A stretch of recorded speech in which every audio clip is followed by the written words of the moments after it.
மாண்புமிகு பேரவைத் தலைவர்களே, உங்களுடைய செயலுக்கு நாங்கள் எப்பொழுதும் உள்நோக்கம் கற்பிக்க முடியாது. ஏன்னா இந்த அவையை பொறுத்தளவுக்கு முழு அதிகாரம் படைத்தவர், அதில் உங்களுக்கு மாற்று கருத்து அல்ல. எங்களுடைய உறுப்பினர்கள் பேசுகிற பொழுது அளவாய் சுந்தரம் என்று ஏதாவது ஒரு பெயரை அவர் குறிப்பிட்டிருப்பார்னால் அவர் வந்து என்ன சொன்னீங்களா அவர் கேட்கறதுக்கு ஒரு வாய்ப்பு இல்லை. ஒரு நானே கிளாரிஃபிகேஷன் தான் கேட்கறான்னு நினைச்சேன். ஏன்னா விவரமா சொல்றேன், அவர் விவரமா பேசக்கூடிய கிளாரிஃபிகேஷன் கேட்கிறாரு அப்படின்னு தான் நான் அவரை அலோவ் பண்ணேன். நான் அவரது இது போன்ற நான் சொல்றேன், இது போன்ற நிகழ்ச்சிகளை வந்து அவரை பற்றி ஏதாவது நான் குறிப்பிட்டிருந்தாலோ அவர் வந்து ஒரு கிளாரிபிகேஷன் கேட்கலாம், ஒன்றும் தப்பு இல்லை. ஆனா எதுவுமே இல்லாத பொழுது இப்படி சொன்னோம்னா சட்டசபை நடத்த முடியாது. மாண்புமிகு எதிர்க்கட்சி தலைவர் அவர்கள். மாண்புமிகு பேரவைத் தலைவர் அவர்களே, பொதுவாக மற்றவர்கள் பேசும்போதுதான் உறுப்பினர் அண்ணன் நாசின் அவர்கள் குறுக்கிட்டு பேசுவார். ஆனால் இப்போ அவர் பேசும்போதே நீங்கள் எல்லாம் குறுக்கிட்டு பேசுவதை நாங்கள் ஏற்றுக்கொள்ள முடியாது. அது தவிர நம்முடைய முன்னாள் அமைச்சர் மூத்த உறுப்பினர் அண்ணன் திரு தளவாய் சுந்தரம் அவர்கள் குறிப்பிடும்போது பல வரலாறுகள்லாம் குறிப்பிட்டு இவர் அங்கே இருக்க அதெல்லாம் நீங்கள் இடம்பெற அனுமதிக்கக்கூடாது, இதை நீங்கள் என்கரேஜ் செய்யக்கூடாது. அப்படி அவர் பேச ஆரம்பித்தால் நாங்களும் பேச ஆரம்பிப்போம். ஏன்னா இங்கே இருக்கக்கூடிய பல்வேறு தலைவர்கள், பல்வேறு உறுப்பினர்கள் பல்வேறு இடங்கள்லேருந்து வந்திருக்காங்க. இப்போ எங்கே இருக்காங்களோ அங்கே அவங்க உண்மையாக பணியாற்றி கொண்டிருக்கிறாங்க. மாண்புமிகு எதிர்க்கட்சியாளர்களுக்கும் மற்ற உறுப்பினர்களுக்கும் அவர் கையை உயர்த்திய போது ஒரு கிளாரிஃபிகேஷன் கேட்கிறார் என்று நினைத்தான் அனுமதித்தால் அது பாயிண்ட் ஆஃப் ஆர்டரா என்று பார்த்தேன். அது தேவையற்ற விவரங்களை நீங்கள் தெரிவித்தால் அது இப்போ நீங்கள் மென்ஷன் பண்ண மாண்பு உறுப்பினர் ஆஸ்டின் நீங்கள் உட்காருங்க. இப்போ நீங்கள் மென்ஷன் பண்ணுவதை பற்றி சொல்கிறீங்க. அவையில் கேள்வி நேரம் இல்லாத போதும் கவனஈர்ப்பு தீர்மானங்கள் எடுத்துக்கொள்ளப்படாத போதும் நான் என்ன நினைத்தேன் என்றால், நிறைய உறுப்பினர்கள் புதிதாக வந்தவர்கள் ஏற்கனவே இருந்தவர்களுக்கு இந்த கூட்டத்தொடர் முடிவதற்குள்ளாக நாமும் சட்டசபையில் மக்களுடைய கருத்துக்களை பேச வேண்டுமே என்கின்ற அந்த விருப்பத்தின் அடிப்படையில் அவர்களுக்கெல்லாம் ஒரு வாய்ப்பு தர வேண்டும் என்றுதான் வினாக்கள் விட இல்லாத நேரத்திலும் இந்த கவனஈர்ப்பத்தில் இல்லாத நேரத்தில் நான் வந்து மென்ஷன் பண்ணுங்க, பதிவு செய்யுங்கள் என்று உங்கள் தொகுதி பிரச்சனைக்காக தான் நான் அனுமதித்தேன். அந்த தொகுதி பிரச்சனை பற்றி பல உறுப்பினர்கள் அது மென்ஷன்ஸ் பதிவு செய்கிற போது அவர்களுக்கும் மக்களுக்கும் இருக்க அந்த தொடர்புகள் வெளியே தெரிய வேண்டும் என்பது ரொம்ப அவசியமாக எனக்கு பட்டது. ஆனால் அதுவே எந்த அளவுக்கு கொண்டு போய் நிறுத்தி இருக்கிறது என்றால், ஏதோ அமைச்சர்களுக்கு பதில் சொல்ல தெரியவில்லை என்பது போன்ற தோற்றத்தையோ அல்லது பதிலே வரவில்லை என்கின்ற அந்த எண்ணத்தை ஏற்படுத்துவது அமையுமேனால் நீங்களே யோசிக்க வேண்டும். நான் ஜனநாயக பூர்வமாக உங்கள் கருத்துக்களை சொல்வதற்கு மாண்புமிகு அமைச்சர் அவர்கள் பதில் கிடைத்த பிறகுதான் நான் அனுமதிக்க வேண்டும். அதுதான் வந்து விதி. ஆனால் அதை ஏன் அனுமதித்தேன் என்றால், ஒருவேளை சில அமைச்சர் இப்போ பதிலும் சொன்னார்கள். நீர்வளத்துறை அமைச்சர் 3 வினாக்களுக்கு நேற்றே பதிலளித்தார்கள். இப்போது நம்முடைய தொழிலாளர் துறை அமைச்சர் சுற்றுச்சூழல் அமைச்சர் பதிலளித்தார். இப்படி வாய்ப்பு இருந்தால் உடனே பதிலளிக்கின்றார்கள். பதில் சொல்ல முடியாத ஒரு அரசாங்கம் இந்த அரசாங்கம் அல்ல என்பதை நீங்கள் மனதில் வைத்துக்கொள்ள. பதில் தெரியும், ஆனாலும் காலதாமதம் இல்லாமல் அதை தர வேண்டும் என்று நான் வலியுறுத்தி கொண்டிருக்கிறேன். காலதாமதம் இல்லாமல் பதில் வருகின்ற வினாக்களுக்கு மட்டும்தான் வியாழக்கிழமையிலிருந்து வினாக்கள் விடைகள் நேரம் மட்டும்தான் நடைபெறும். குறைந்தபட்சம் ஒரு 5 வினாக்களுக்கு குறையாமல் எடுத்துக்கொள்வேன். அப்படி எடுத்துக்கொள்கிற போது பதிலை பெற்று அதில் துணை வினாக்கள் என்று நீங்கள் கேள்வி கேட்கலாம். அந்த வினாக்களை ஒட்டி உங்களுக்கு அனைவருக்கும் எவ்வளவு பேருக்கு வாய்ப்பு தர முடியுமோ அதை அனுமதிப்பதாக இருக்கின்றேன். அந்த வகையில் இந்த மாண்புமிகு அமைச்சர் ஆஸ்டின் அவர்கள் இந்த பதில் சொல்வதை பற்றி அந்த குறிப்பு மாண்பு உறுப்பினர் நீங்கள் சொல்லி அந்த கருத்து தேவையற்றது என்று நான் கருதுகிறேன். தொடர்ந்து பேசலாம். மாண்புமிகு பொதுப்பணித்துறை அமைச்சர். மாண்புமிகு பேரவைத் தலைவர்களே, மாண்புமிகு எதிர்கட்சி தலைவருக்கு நன்றி. இன்னைக்கு தான் அவரே ஒத்துக்கிட்டாரு. நாங்களாம் பேசும்போது சட்டமன்ற உறுப்பினர் ஆஸ்திரேலியா எப்பயுமே எந்திரிச்சு குரல் கொடுப்பாரு அப்படின்னு. இந்த வழி இன்னைக்கு அவருக்கு தெரியுது. நாங்கள் எந்திரிக்கும் போது எப்பயுமே அவர் எந்திரிச்சு எப்பயுமே எல்லாத்தோடைய பேச்சும் நிப்பாட்டுவாரு. இன்னைக்கு அவருக்கே அந்த உணர்வு வருது, நான் பேசும்போது எல்லாரும் குறுக்கிடுறாங்கன்னு. இன்னுமேட்டு எதிர்கட்சி தலைவர் சொன்ன மாதிரி இன்னுமேட்டு அவர் இனிமேட்டு குறுக்கீடுகள் இல்லாமல் எதிர்காலத்தில் இருப்பாருங்கிறது பதிவாகும். எதிர்கட்சி தலைவர் அவர்கள். பேரவைத் தலைவர்களே, இதைத்தான் அந்த நாசினர்கள் சொன்னார்கள். நாங்கள் ஒரு கேள்வி கேட்டால் அது திசை திருப்புற மாதிரி மடைமாற்ற மாதிரி இந்த அவை நடவடிக்கைகள் எடுத்துகிட்டு போறீங்கன்னு இனிமேல் எங்களுடைய உறுப்பினர் திரு ஆஸ்டின் அவர்கள் அடிக்கடி குறுக்கிடுவார். மாண்பு உறுப்பினர் ஆஸ்டின் அவர்கள். மாண்புமிகு பேரவைத் தலைவர் அவர்களே, அவை முன்னவர் அவர்கள் இங்கே ஒரு கருத்தை சொன்னார்கள். மானிய கோரிக்கையிலே இங்கே பேசுகின்ற பொழுது மானிய கோரிக்கையிலே பேசுங்கள் என்று சொன்னார்கள். மானிய கோரிக்கையில் தான் பேசணும். இருந்தாலும் கூட பல பேர் பல உறுப்பினர் அன்றைக்கு நம்முடைய நீர்வளத்துறை அமைச்சர் அவர்கள் கூட மானிய கோரிக்கையிலான விவாதத்திற்கான பதிலுரையே இல்லாமல் 1 மணி நேரம் ஏதோ பொதுக்குழுவிலே பேசுவது போல பல்வேறு கருத்துக்களை சுவாரஸ்யமாக சொன்னார்கள். நாங்களும் 1 மணி நேரம் இருந்து கேட்டுகிட்டே தான் இருந்தோம். எல்லாம் முடிச்சுட்டு 11 சொல்லுவார் பார்த்தா 11 இல்லை. அதனால் ஒன்று ரெண்டு மக்களுடைய கருத்துக்களை மட்டும் நாங்கள் எடுத்து வைத்து விட்டு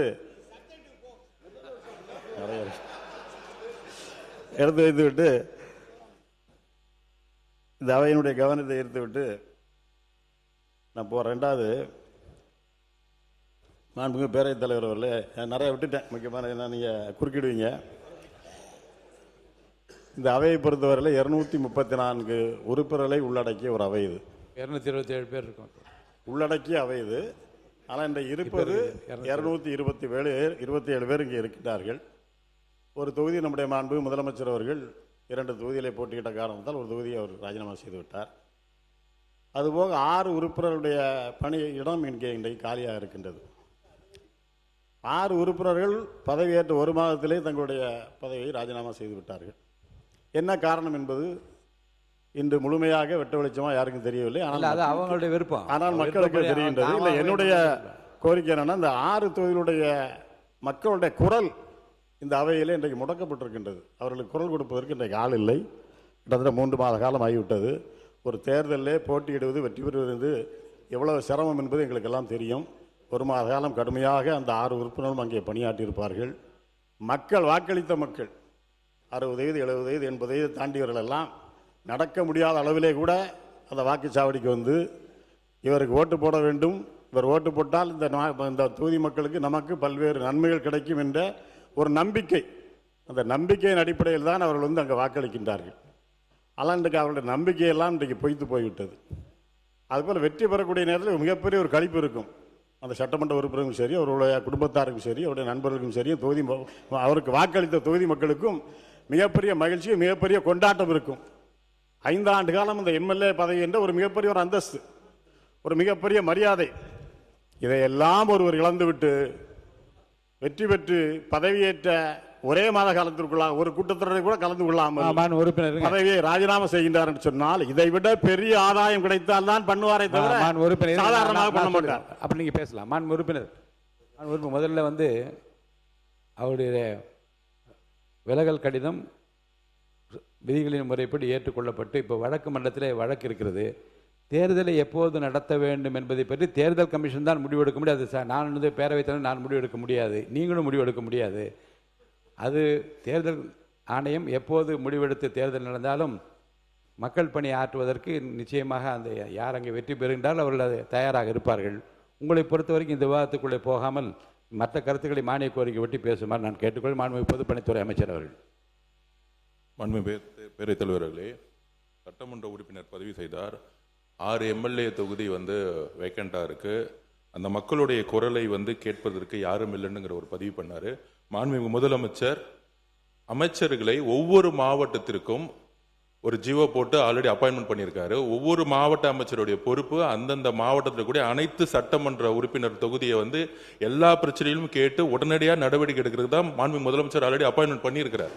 அதனால அந்த 6 தொகுதியிலும் சட்டமன்ற உறுப்பினர்கள் இல்லைன்னாலும் பொறுப்பு அமைச்சர்கள் 234 தொகுதியும் என்னென்ன தேவைகள், குடிநீர் பிரச்சனை என்னென்ன தேவைகளோ அதை அந்தந்த அமைச்சர்களுடைய நேரடி கண்காணிப்பில் முதலமைச்சருடைய அலுவலும் முதலமைச்சரும் நேரடியாக கண்காணிப்பில் இருக்கிறாருங்கிறத நாங்கள் பதிவு செய்கிறோம்.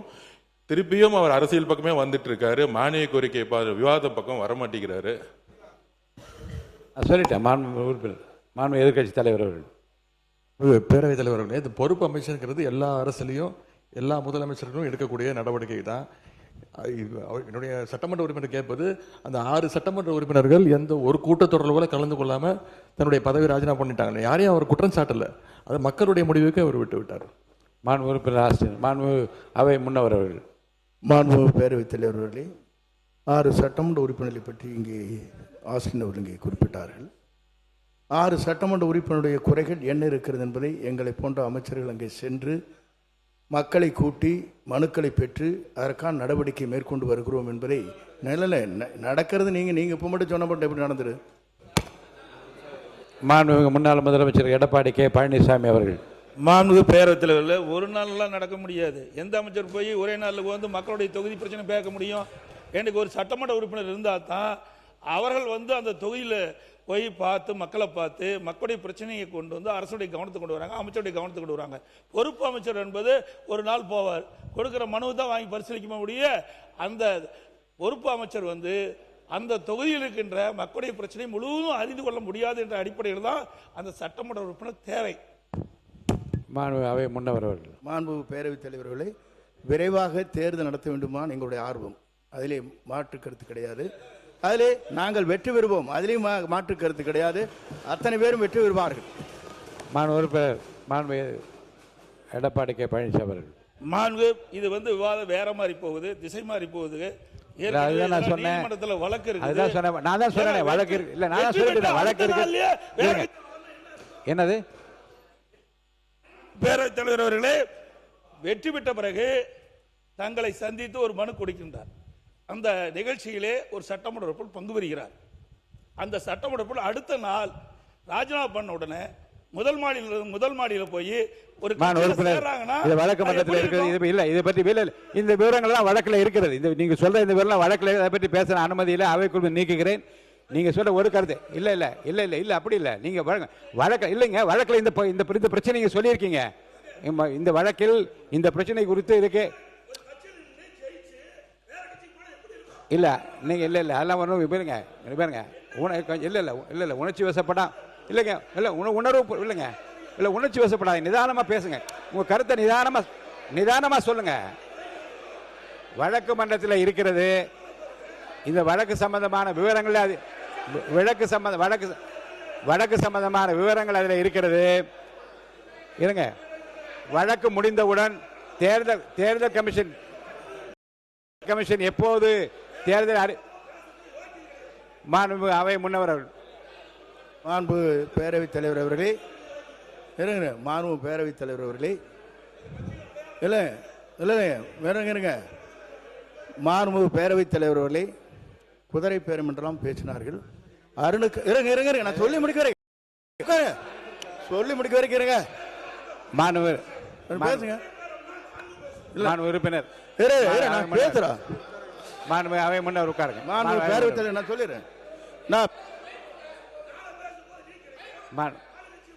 மாணவர் இல்ல இல்ல முன்னவர் அது சொல்றேன். முன்னவர் இது கருத்து சொல்லிட்டீங்க போதும்.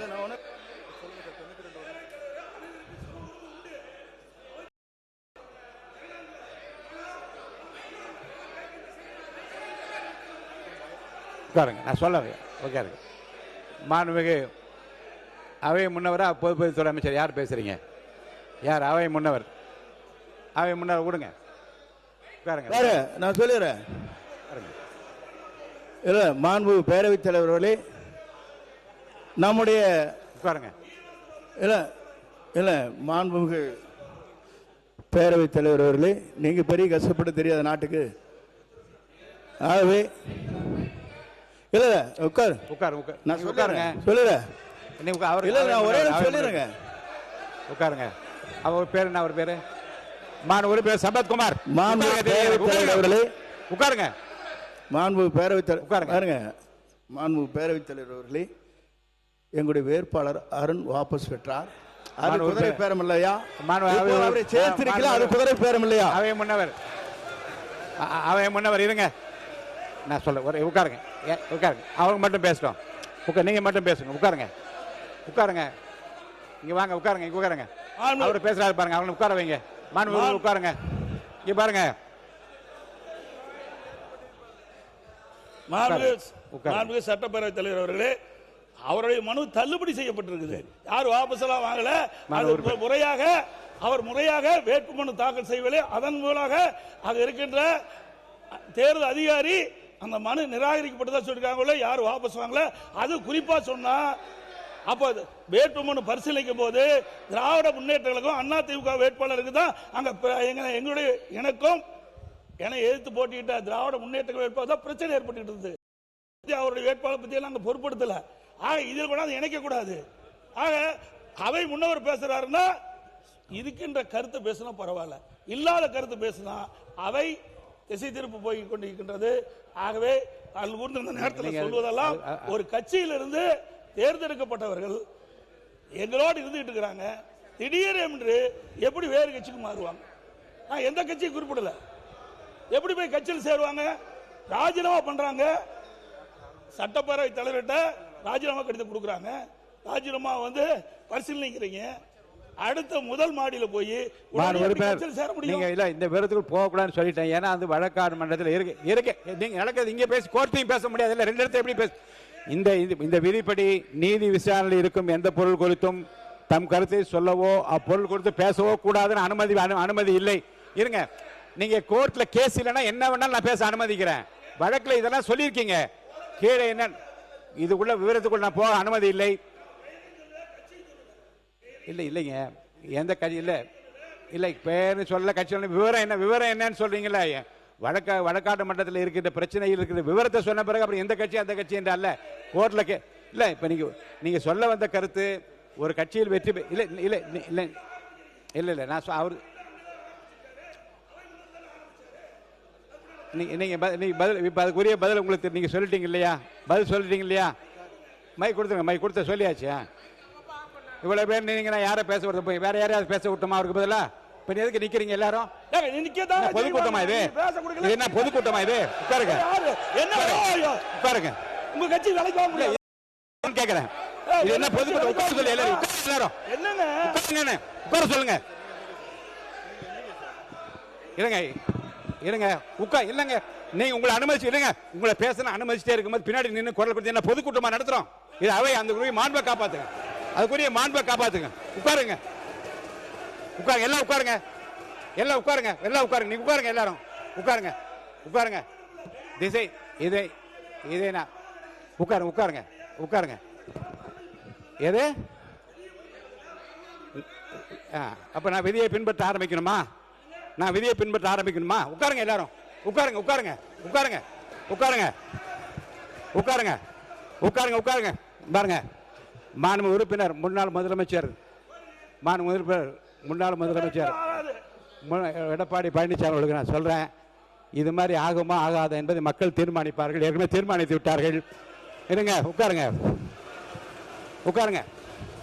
நான் முதல் நாள் இருந்து உங்களுக்கு சொல்றேன், உணர்ச்சி வசப்படாமல் பேசுங்கள். உணர்வு பேசுங்க சொல்ல, உணர்ச்சி வசப்படாமல் பேசுங்கள். இது 3 முறை உங்களுக்கு நான் சொல்லிட்டேன்.